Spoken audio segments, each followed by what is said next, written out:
Jujutsu Kaisen, one of the most hyped up anime of winter 2020. Fans held it in high regard from the very first episode, but does it live up to this hype? Well, kind of. Let me explain. But before we get into it, don't forget to subscribe. Over 90% of my viewers are not subscribed. That is an insane amount. It literally takes one click and you don't really have a reason not to do it. Think about it, you have nothing to lose by subscribing. If there's one thing that Jujutsu Kaisen is praised on over everything else, it is its animation. And there's definitely a reason for it.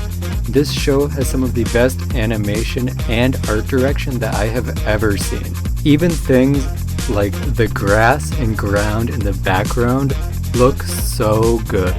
Like, just look at this. I've been told I need to go touch grass before, but who needs to touch grass when you can just look at the Jujutsu Kaisen grass? Actually, I think that just proved their point. Anyway, there's so much more I could talk about in terms of details, from like the way hair moves to the way clothing moves, and this high quality definitely extends into the fight scenes. The fights in Jujutsu Kaisen are immaculate. They're probably the biggest proponent of why people love this show. Every single fight sequence is extremely clean. It's always easy to tell what's going on, even when the characters are like teleporting around or flying or doing all sorts of just crazy stuff. And the fights never feel repetitive. There's enough different characters and enough different situations that it always feels fresh and new. The fights aren't predictable either. A lot of the times each fight introduces either a new mechanic to the power system or just a new technique in general. This of course adds to the freshness of each fight. As I mentioned before, something else that makes Jujutsu Kaisen stand out is its art style. The way the show displays specific emotions like fear or anger feels really unique. It's hard for me to put exactly into words what I mean, so I'll put some visual references here. These art details really help bring the already extensive lore to life, which I think is something that's not done very often in anime or other media in general.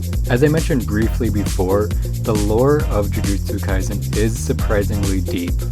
The backstories that we get on the clans and the cursed spirits feels very fleshed out.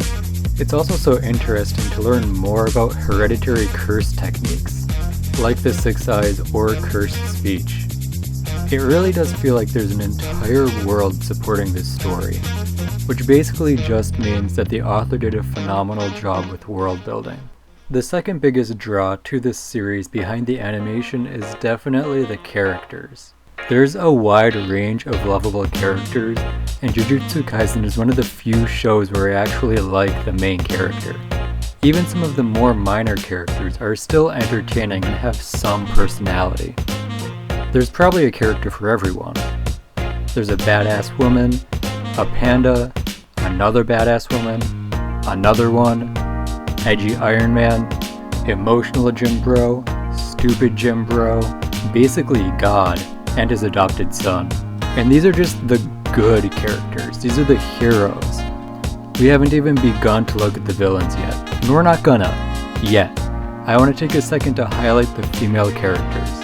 Jujutsu Kaisen probably has the most well-written female characters of the current generation. Not a single one serves as just a love interest. In fact, I don't know if any of them even are love interests in the first place. The show also talks about some issues relating to women in the real world, such as being held to a higher standard and having to do more than their male counterparts. It's really refreshing to see such fleshed out female characters in anime, since it's something that's still very uncommon even in this day and age. Okay, now we can talk about the villains. The villains in Jujutsu Kaisen get a lot more complicated in the manga. As we start to learn more about their motives, they become much deeper. But because the anime is only 24 episodes long, we don't get to see a ton of these motivations from most of the villains. There are some that we do see the deeper meaning behind them and their deeper motivations, but some of them also just feel like a boss battle that doesn't really have any build up, or they just show up out of nowhere. This isn't necessarily a bad thing, but compared to how developed the protagonist is, it does feel like there could be a little bit more development. And I know that this development does happen in the manga, but this review is specifically for the anime. The next thing I want to talk about is something I've already alluded to a couple times in this video, and that is the power system. The power system isn't extremely unique, it's kind of like Nen, but a little bit less complicated. But it does add a twist on a common anime trope. The whole trope of like explaining your ability that's extremely common in anime is integrated into this system. It's just another smaller detail that I think is really interesting. And the design behind a lot of curse techniques is very cool. Like obviously visually, but just some of the ideas as well. It's hard to get into without spoiling too much, but every single person has their own unique ability or attributes. This aids in diversifying different characters from one another. And of course keeps the show fresh. Alright, the last section I want to talk about is the story. And honestly, I don't think the story is one of its strong suits. It's not necessarily a bad thing, but it doesn't quite shine in the same way all the other aspects do.